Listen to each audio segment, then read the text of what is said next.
C'est ce que j'avais envie de retranscrire quand je me pointais sur une batterie, j'avais envie que les mecs ils fassent ça. En même temps que je jouais, tu vois, si j'avais ça, j'avais tout gagné.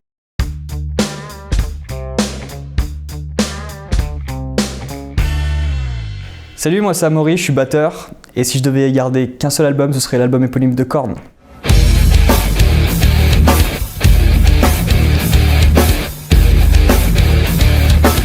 Déjà, le métal pour moi c'est presque familial, tu vois, parce que mon papa était dedans et du coup il y avait des CD dans le salon, il y avait des cassettes, parce qu'il n'y avait pas de DVD encore, tu vois, il y avait des cassettes.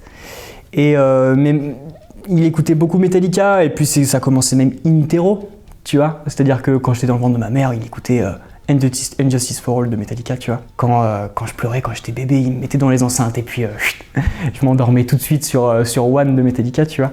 Du coup, il y a toujours eu cette culture un peu du métal derrière. Jusqu'à un moment donné où je suis arrivé, j'avais 6 ans, et je tombe sur une cassette avec écrit Korn en rouge et un fond un peu militaire, un peu boue. En fait, c'était le making-of de cet album, quoi. Et je l'ai mis, je me suis dit mais qu'est-ce que c'est que ça? Et je suis tombé amoureux du truc, quoi, de l'ambiance, du machin. C'était glauque, quoi, parce que les mecs ils avaient 18-19 ans, 94, les mecs ils vomissaient parce qu'ils se mettaient des races. Et toi t'es 6 ans, tu fais mais qu'est-ce que c'est que ça? Tu fais mais en fait ça m'a hypnotisé parce que c'était le making-of des enregistrements, t'avais une atmosphère vraiment particulière, tu vois, au truc. Et en fait, j'ai tellement regardé cette cassette que je l'ai pété et on me l'a racheté. Et on me l'a racheté derrière, tu vois. Et en fait, à l'intérieur, il y avait des extraits du clip, en fait, des 2 clips. Donc il y avait Blind dedans et Clone, en fait. Et déjà, Jonathan Davis, le chanteur, est quelqu'un de très torturé. Et d'ailleurs, cet album est hyper... je trouve que ça met complètement en valeur sa torture. Parce que c'est de la folie, quoi. Il est fou, ce mec. C'est qu'il est tellement torturé parce que familialement, il y a eu des gros problèmes avec son papa, machin. Mais que du coup, il l'a retranscrit au niveau de la musique, c'est assez fort. Et moi, étant gamin, j'ai ressenti ce truc, quoi. Alors, ça me plaisait de le regarder, mais je sentais qu'il y avait un malaise. Et je savais qu'il y avait un truc qui allait pas dans cette vidéo. Parce que même la vidéo était déjà hyper chelou. Parce que les mecs, ils étaient avec des cornemuses, ils buvaient de la bière, ils se crachaient dessus. Mais j'avais 6 ans et mes parents, ils m'ont laissé regarder ça, tu vois. Et c'est assez ouf. Et du coup, après, je suis passé sur l'album. Et en fait, j'ai complètement retrouvé ce qu'il y avait en vidéo, en fait. Je suis d'abord passé sur la cassette avant d'écouter l'album en entier. Donc, c'est pas quelque chose que j'ai écouté en boucle, en fait. C'est pas un truc que j'ai écouté comme un fou. Il y a eu 2, 3, 4 morceaux max de cet album que j'ai poncé parce que... voilà. Mais quand j'ai écouté ça, je me suis dit, mais en fait, ce qu'il y avait dans la vidéo, t'arrives quand même à le sentir dans la prod, dans le son, dans l'intention de jeu de Jonathan Davis et de tous les autres zikos, tu vois. Et ça m'a marqué, ça m'a grave marqué. Et je me suis dit, je veux faire ça plus tard. Tu vois, à pas me mettre des races et à traîner par terre, à machin, à se cracher dessus pour rigoler, tu vois. Même si ça fait partie du truc des fois, tu vois. Mais d'avoir des délires comme ça, peut-être. Mais je me suis dit, c'est ça que je veux faire plus tard, en fait.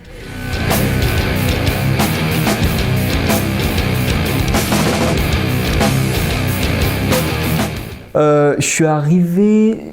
C'était quoi? C'était 2-3 ans plus tard. Korn était dans 3 ans, ouais, c'était ça devait être 2005-2006.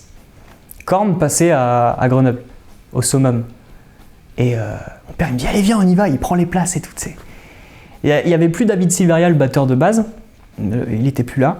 Et puis un des gratteux était parti pour des raisons, je crois, médicales. Je crois qu'il était en cure de désintox ou un truc comme ça.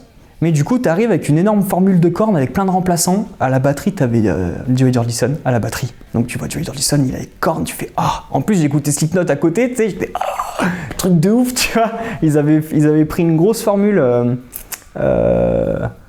avec un percussionniste. Enfin, c'était une énorme formule à la corne, tu vois. Mais on avait déjà passé l'âge d'or. Et là, ils étaient vraiment sur un entre-deux, où après, ils avaient bossé avec Skrillex derrière.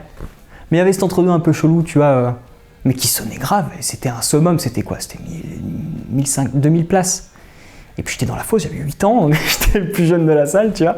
Et à la fin, ils balancent leur médiator et je suis à ça de le prendre par terre. Et il y a un fanatique qui débarque et qui le prend comme ça. Tu vois, je fais, oh non, putain, j'ai 8 ans, tu pourrais être sympa, mec.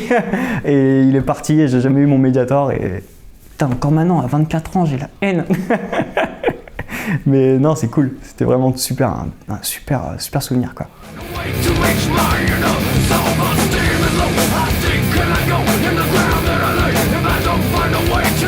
J'ai choisi cet album. Déjà, stylistiquement, c'est... Enfin, faut remettre dans le contexte, on est en 94. À côté, t'avais le départ d'Eminem avec Snoop Dogg, avec Dr. Dre, t'avais Ice Cube et tout, tu vois. Parce qu'après, j'ai rebossé derrière après coup. J'ai vraiment étudié le mouvement un peu néo, tu vois. Et en fait, c'est hyper proche du rap. En fait, ils ont avancé comme ça, jusqu'à un moment donné se rejoindre, et ils ont fait des feats ensemble. Donc sur un album, il y a un feat avec Ice Cube de Korn. Là où sur un autre album d'un autre groupe, Limp Bizkit par exemple, bah t'as sur le clip Break Stuff, bah il y a Eminem, Snoop Dogg dedans et Jonathan Davis de Korn dedans. En fait, c'était une espèce d'énorme crew, quoi. Et j'avais l'impression d'être avec des grands frères. Quand je regardais ça, j'avais une espèce de proximité, presque c'était un espèce de pilier, tu vois. Je me sentais hyper bien avec eux, tu vois. C'était vraiment, même à travers cette vidéo, t'es dans les tréfonds, leur intimité, tu vois. Et moi, ça me plaisait, ça. Et en fait, musicalement, moi, comment ça m'a marqué, parce qu'en fait, déjà, ils jouent sur 7 cordes. Ça n'a pas été beaucoup vu à cette époque-là, hein. Avec ce type de riff-là particulier, bien lourd, bien simple, droit au but, machin. Et en plus, les gratteux ont fait un travail immense de texture. Si tu écoutes un peu les sons de guitare de cet album, ils ont plein d'atmosphères bien cheloues, mais ils essayent de reproduire des samples, mais du monde du rap qu'il y avait en même temps, tu vois. Et c'est presque normal qu'à un moment donné, les deux mondes ils se rejoignent. Et d'ailleurs, Jonathan Davis, il a sorti en interview une phrase là, dernièrement, là, il y a quelques années, qui a fait parler. Il a dit, mais de toute façon, nous, on est là, je sais plus s'il l'a tourné exactement comme ça, je vais prendre des pincettes un peu, mais il a dit, nous, on est la dernière génération de groupes à faire ce genre de choses. Parce qu'aujourd'hui, faire un feat avec Eminem et que t'es un groupe de métal, c'est mort, quoi, tu vois. Et il y a eu à un moment donné un climax et un moment où ça s'est rejoint, et c'était juste incroyable, juste fou, quoi.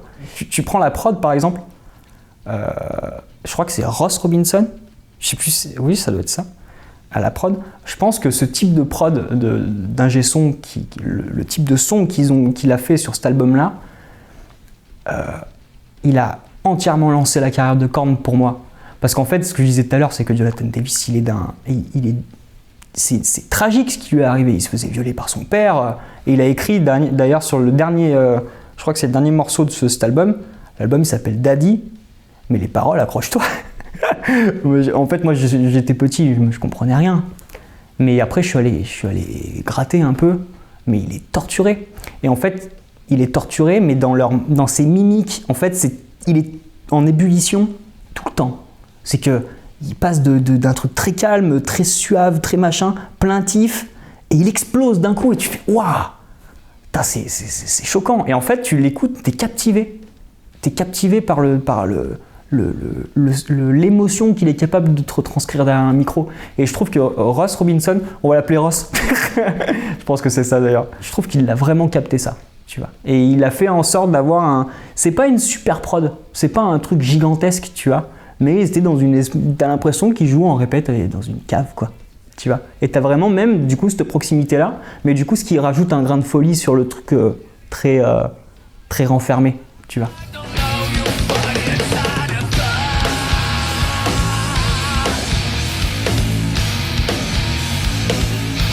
Le premier morceau qui m'a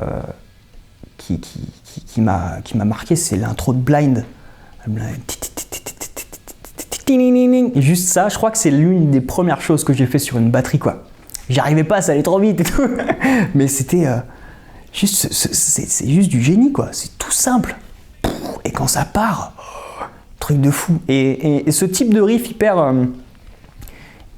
c'est simpliste, quoi. C'est gras, Mais ce truc simpliste, groovy, qui te fait faire comme ça, eh ben, c'est ce que j'avais envie de retranscrire quand je me pointais sur une batterie. J'avais envie que les mecs ils fassent ça. En même temps que je jouais, tu vois. Si j'avais ça, j'avais tout gagné, tu vois.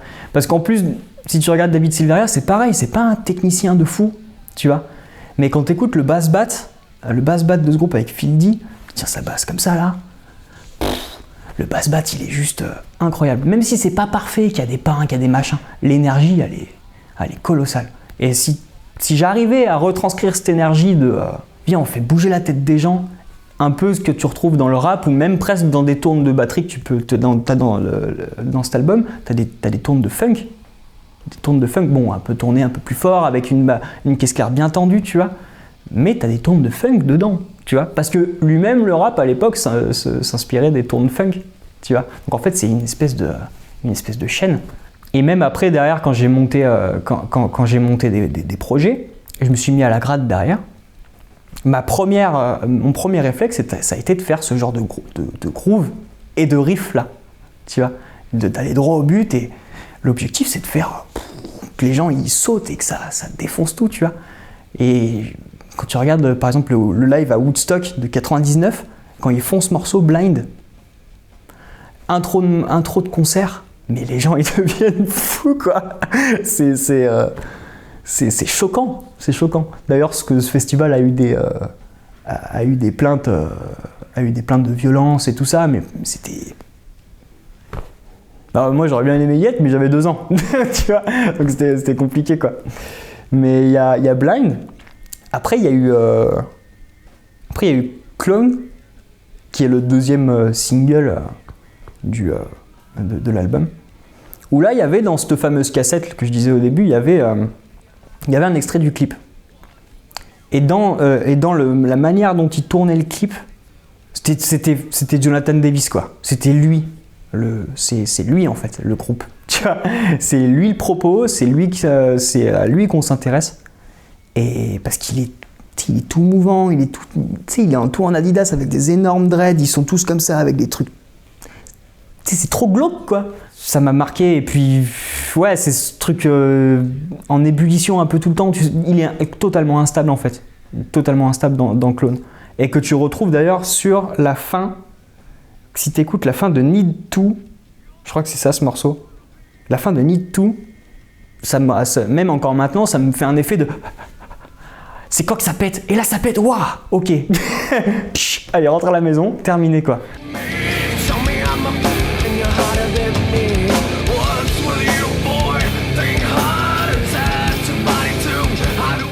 Il y a ce morceau Shoots and Ladders qui commence sur une cornemuse quoi.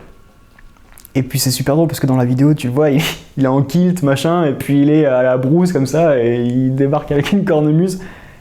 Mais cornemuse qui est censé être festif, et bah là tu le ressens pas comme ça, tu vois. Et même à travers un instrument qui est censé être hyper jovial, cornemuse machin, mais qui débarque en kilt, c'est presque rigolo, mais en fait c'est presque inquiétant à le voir, tu vois. Il y a vraiment un truc très très bizarre et l'ambiance qui est posée avec les guitares qui baignent, c'est tout saturé, c'est tout dissonant, ça pèse une atmosphère en fait. Je trouve que je l'écoute pas en entier. Ça fait beaucoup pour moi au niveau ambiance, c'est fort quoi. C'est très très fort. Surtout si tu connais un peu le passé de ce gars-là, c'est très très très très puissant quoi.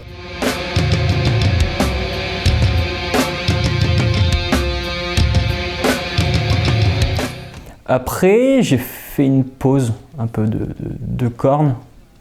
Parce que après j'ai rencontré Slipknot, après je suis rentré un peu dans la vague tout ce qui était metalcore, Asking, ça allait un peu avec le temps en fait, tu vois, parce que le néo a fait grosso modo à partir de 94, à partir de cet album, jusqu'à 2004-2005 avec des groupes comme Linkin Park, Limp Bizkit, etc. Après tu as eu la vague emo, metalcore, tu vois, et ça marche par boucle, par cycle, tu vois. Donc en fait je suis parti un peu du metalcore. Pendant que Korn était en train de bosser avec Skrillex, même si j'ai kiffé écouter, c'était pas le réflexe de revenir vers eux, tu vois. Je voulais garder ce petit cocon à moi qui était les premiers albums jusqu'à l'album Untouchables de Korn qui est sorti 2003 ou 2004. Et après, je suis parti un peu. J'ai écouté du metalcore, du deathcore, des machins comme ça. Après, du gent. Et c'est sur l'album. C'est le dernier album de Korn. Avec Insane. Insane, il y avait quoi d'autre comme morceau? Tu vois, j'ai pas assez écouté. Mais il y avait un morceau que je me suis dit, waouh, ok, la claque. Mais pour moi, c'était encore trop produit par rapport à ce qu'il faisait. Ça servait plus trop le propos, tu vois. J'arrivais plus à retrouver, alors peut-être que tant mieux pour lui, tu vois, mais j'arrivais plus à retrouver l'ambiance glauque de Jonathan, tu vois, qu'il avait mis, même avec les grades de Monkey et tout, tu vois, j'arrivais pas à retrouver le truc. J'ai beaucoup écouté Limp Bizkit, même voire autant que Korn en fait. Pareil, pour les mêmes raisons, pour ce mélange rap, metal, Limp Bizkit qui est hyper controversé pour le coup, tu vois. Parce que Fred Durst, quoi. Après, j'ai perdu, je sais pas, ça a évolué, j'ai perdu un peu ce goût-là au fur et à mesure. Et je suis revenu là récemment, par exemple, le dernier album de Limp Bizkit que j'ai trouvé une tuerie, tu vois. Dernier album de Korn que j'ai pas assez écouté d'ailleurs, qu'il faudrait qu'il y ait écouté. Ça me fait du bien de revenir un peu sur les fondations du truc, tu vois. J'écoute plein de choses, tu vois, mais revenir sur des groupes qui ont forgé mon expérience musicale et mon écoute, quoi, ma culture, ça fait vraiment du bien, tu vois.